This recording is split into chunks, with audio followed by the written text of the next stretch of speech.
Hello everybody, it's Mystic and welcome to my library. And oh my gosh, I'm actually doing a booktube video. I know it's been a couple of months, a lot has happened. I do kind of want to apologize for the lack of updates both with booktube and the other games that I usually cover on my channel. I'm actually currently in the process of trying to decide if I want to continue doing games on YouTube or not, and the reason for that is I've actually moved back to twitch.tv, which is a live streaming platform for video games, and I actually really prefer doing that for video games than I do using YouTube. I'm not really a big fan of editing. If I'm gonna use editing, I'd rather use it for booktube. But anyway, games aren't really the topic of conversation here. But the fact that I have gone back to Twitch has actually kind of caused me to have to rework my schedule quite a bit because it takes quite a lot of time. But I am really enjoying it. So with the introduction of Twitch again, I haven't had as much time to read. The other issue that I had in regards to booktube is that I hit a reading slump for the last month, and it's because of a book that I will actually be discussing in a few minutes. And it just kind of caused me to take a whole month to read it, and I just didn't want to give up on it, and you'll see why very soon. But one thing that I am going to do, hopefully to help with my time management, is I bought myself a planner on Amazon, and I'm going to use it to hopefully help me be a little bit more efficient with my time management. For those of you guys that don't know, I am a mom. I have two little boys that I need to take care of, and I also have my Twitch channel for gaming. I have my Sims website, and I have YouTube, which is probably going to end up just being a booktube channel, but we'll see. Not to mention, I have a house that needs to be cleaned. I have dinner that needs to be cooked. I have all sorts of stuff that need to be done, and I'm just one person. So I'm trying to, get a little bit better at time management, and hopefully this planner will help. I'm going to start using it today. I actually just got it in the mail before I sat down to record. So hopefully this will help and kind of get me back on track, because I don't like not having things done on time. I'm kind of a stickler for that. And yeah, hopefully that'll help. But on the booktube side of things, as you can tell, I titled this video a fall update. It is not a TBR, it's not a wrap up, it's more like an update of what happened in the last 3 months. In regards to reading, I am going to include my November TBR in this, but it is mostly just a reading update in general. It's going to cover the books that I read, the reason I had my reading slump, and I'm just kind of lumping it all into one. I think the TBR and the wrap up stuff will start again in December. But yeah, for now, I just had to kind of get everything all together in one video and just call it a fall update. So I'm going to start off with the books that I read for my TBR in September, and I actually only got to 2 of the books that were on the TBR because I actually deviated from the TBR after I read them and read a book that wasn't on the list, and that was the book that actually put me into the reading slump. So I'm a little bit behind on what I was reading at this point, and it was basically my fault for trying to do it this way, but good job, Mystic. So anyway, the very first book that I read for September was Missborne by Brandon Sanderson, and this book was so good. I read it in 2 days. My husband had actually taken the kids to go see their grandparents for the weekend, so the entire time that I was home, I was reading this. And I binge read it the whole time and basically did the whole book in 2 days, and I loved this book. I loved this book. It got 5 stars out of 5 on Goodreads, and Brandon Sanderson he's an amazing storyteller. The world building in this book, the story, the character development, everything was so good. It's an amazing story, and I can't wait to read the next one, which is probably going to be on my December TBR. But oh my gosh, I loved this. This is basically a book about a group of thieves headed by a man named Kelsier, who is trying to overthrow a king, and this king is basically the bad guy that won. So it's kind of the story of what would happen if a bad guy had won a battle against good and evil, and you're kind of seeing the aftermath of that in this story. You're following basically 2 main characters the entire time. One is a girl named Vin, and she's on the cover right here. She's 16 years old. And that actually threw me for a little bit of a loop because I don't think that this book is actually young adult. It's actually considered an adult novel. So it was kind of confusing to me as to why the main character was so young. But one of the other characters, Kelsier, is in his 30s. So I guess maybe that's why it's considered adult. But also the topics at hand and stuff, I would say, are more adult versus young adult. I don't know. But anyway, story was really good. You're following Kelsier and Vin and a group of thieves that are trying to overthrow this king Vin and Kelsey are Mistborne, which means that they are able to use metals in their body and in the environment to give them extra powers. They can fly, they have extra strength, they're more hardy than other people. As long as they have the metal in their system, they are able to burn it, which will allow them to be more powerful. And they're using these powers to try and overthrow the king, who has basically put this world into complete disarray and chaos. And they're trying to make things better by overthrowing him. And I don't want to say too much more about that. I really do think that this is one of those books that you really should go into not knowing a whole lot about. So definitely give this book a shot. Like I said, it's probably the best book I've read all year. And we're actually at the end of the year almost at this point. So I think it's safe to say it probably will be the best book that I have read all year.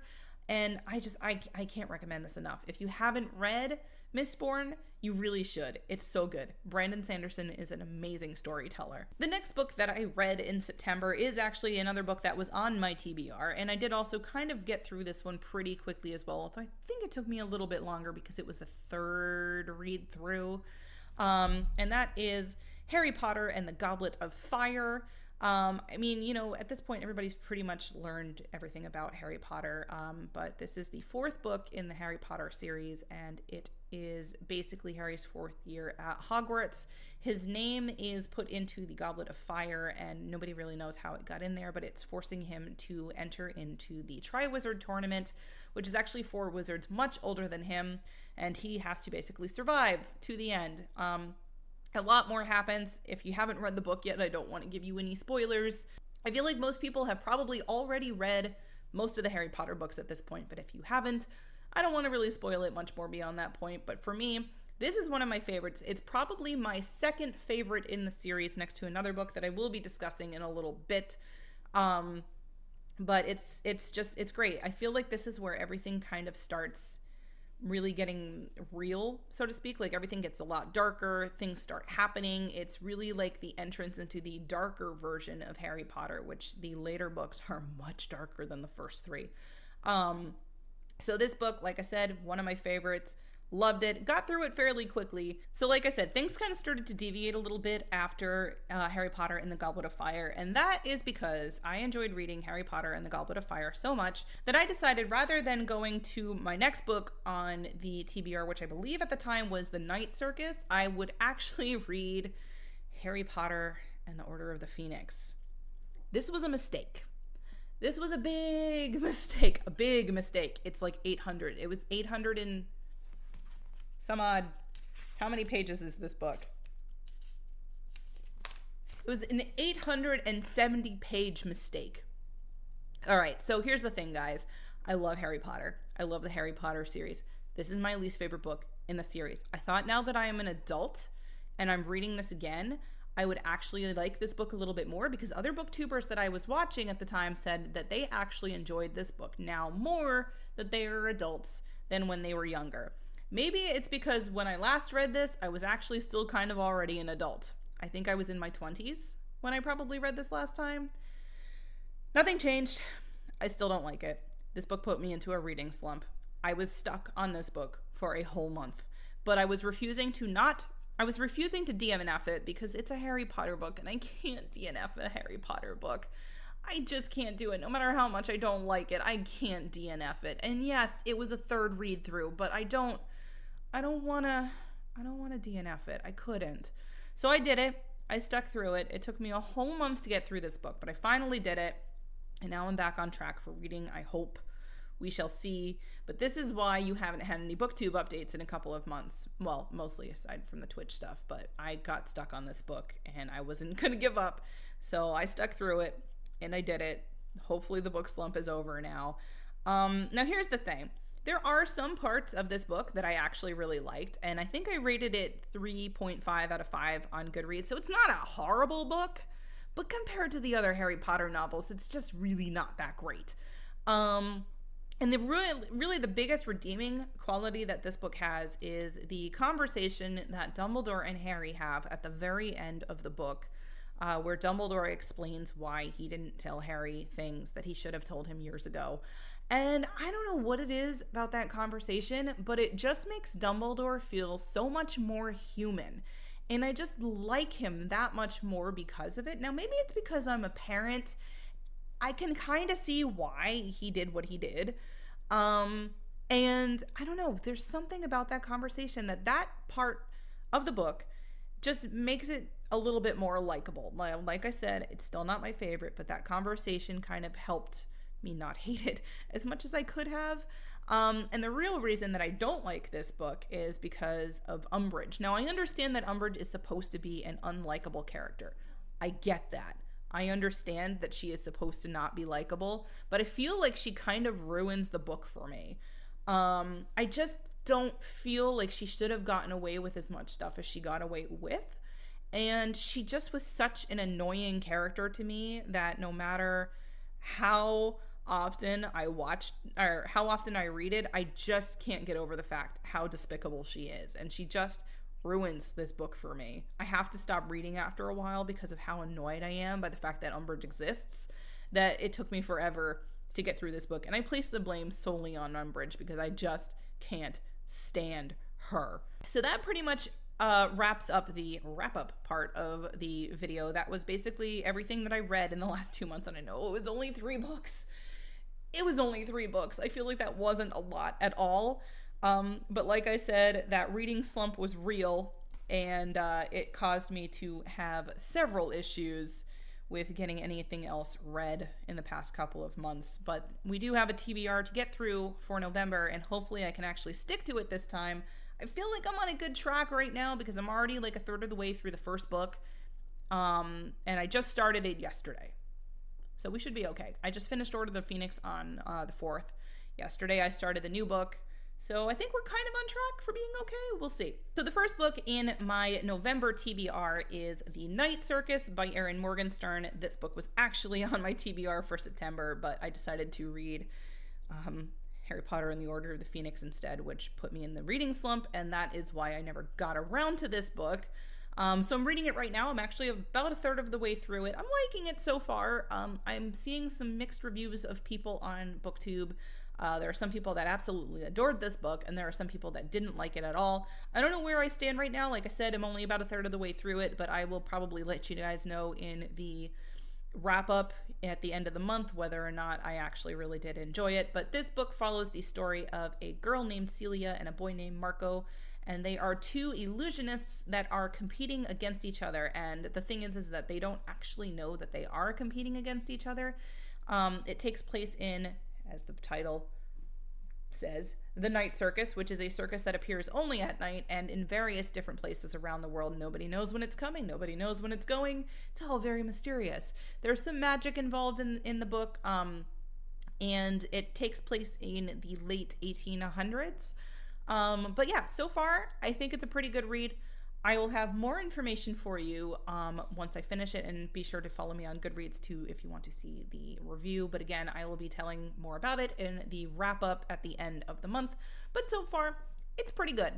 The next book that I am planning to read in November is Harry Potter and the Half-Blood Prince, and this one is not going to be a mistake. This book is easily my favorite in the Harry Potter series. I could read this one forever. And I think it's because it follows the story a little bit more closely of Voldemort and why he became, he who must not be named, and the Dark Lord, and what caused him to become that person. And I just think that Harry and Dumbledore's relationship in this book was a lot better, and the way that they interacted with each other was better. Just the whole story itself in The Half-Blood Prince is really good, and it also brings more information to light about Draco and his family, and more information on Snape. And it was amazing. This book is so good. I'm already talking about it. I haven't read it yet, but it's fine because I'm going to love it again, and I'll be reading that once the Night Circus is done. So probably in the next few days, providing I can stay on track with the Night Circus, which I think I can. I should be okay. We'll see. But anyway, this is the next book in the list. Definitely my favorite Harry Potter book, and I can't wait to read it again. So that I'll be reading after the Night Circus is done. The next book on my list was also on my September TBR, but again, never got around to it because Harry Potter and the Order of the Phoenix happened. But that is The Raven Boys by Maggie Stiefvater. I don't know a ton about this book. Like I said in September, I don't try to get a lot of information on books before I read them because I like to be surprised. But from what I can understand from reading the back, it is about a girl named Blue and a group of boys that are trying to find the tomb of a Welsh king, or at least I think it's a tomb. But there's some Welsh mythology thrown in there, and it's supposed to be a really good story. It's the first in the Raven Cycle series, so I'm really excited to get into that. I will hopefully be reading it once I am done with Harry Potter and the Half-Blood Prince. And again, this isn't a very long book. I'm kind of trying to make November a little bit less on the page numbers because I had some big books on my September TBR, and then I made the mistake of adding Order of the Phoenix in. So I'm kind of adding in some shorter books in my November in my November TBR. So this book is only about 400 pages. I should be able to get through it pretty quickly. I'm looking forward to checking it out, but it will be read once I'm done with the Half-Blood Prince. And the final book in my November TBR is probably the shortest book that I've read in a very long time. And it is actually the sequel to a book that I read back over the summer.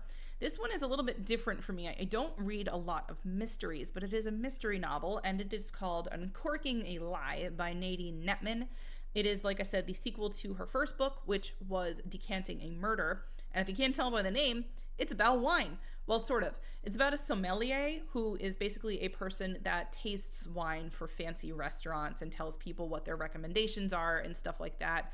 And you're basically following Katie Stillwell, who is a sommelier, and in the first book at least, she was kind of thrown into this big murder mystery, and her friend was accused of murdering somebody. So Katie is trying to go through and figure out what happened, who actually did the murder. I thought it was actually really good. And the thing that was really cool about it, and I'm not sure if this book is doing it too, but I want to see. Yes, it is. Okay, these books give you a wine pairing for every chapter, and I think that's really cool. If you guys don't know, I really like wine. So this is really cool because it's murder mystery, which is actually kind of a book genre that I really do enjoy but don't read enough of. So it's a murder mystery about wine. That's pretty cool. And you get wine pairings while you read it. Every single chapter has its own wine pairing. That's pretty neat. The first one, I think I read the first one in a single day. It was that easy and short of a read. I will say that it wasn't the greatest mystery I've ever read. I actually figured out who did it like a quarter of the way into the book. Maybe not that much. It was very early on in the book. I figured out who it was. That being said, this was Nadine Netman's first book. This is her second. Maybe she's improved a little bit. We'll see. I think I gave it like a 3.5 out of 5 on Goodreads, so we'll see what I think of Uncorking a Lie, but I have a feeling this one's going to probably be a nice quick read. Most likely I'm going to get to this one around Thanksgiving, and that'll be good because we're traveling to visit family, so I'll probably read it in the car, and I could probably finish it in my drive, like the whole drive, just to get there. It takes about 3 hours. I could probably do it in that time. So that's what I'm going to do, and then I'll be discussing everything once I get back from my trip, and I'll be giving you guys my November wrap up then. But yeah, that basically completes my fall update for BookTube. It's really good to get back into it because I have, like I said, been in a reading slump, and I'm really glad to get back into reading, and I'm really trying to make sure that I can get all of this stuff, done. And like, I don't want to have to give up one thing to make room for another. I want to be able to do Twitch. I want to be able to do BookTube. I want to be able to do my website, and I also want to be able to do all of my real life stuff on top of that. So it's just a matter of being a little bit more better. So basically it's just a matter of being better at time management. And I think I can do it. We'll see. I'll keep you guys updated. And as for The Sims, if you guys are looking for that, I'm still not sure what I'm going to do with it, but I will keep you updated on Twitter. So if you want to follow me on social media, I will have all that stuff down below. If you enjoyed this video, be sure to click the like and hit the bell if you want to know when my next video is up. And I will see you guys next time. Bye!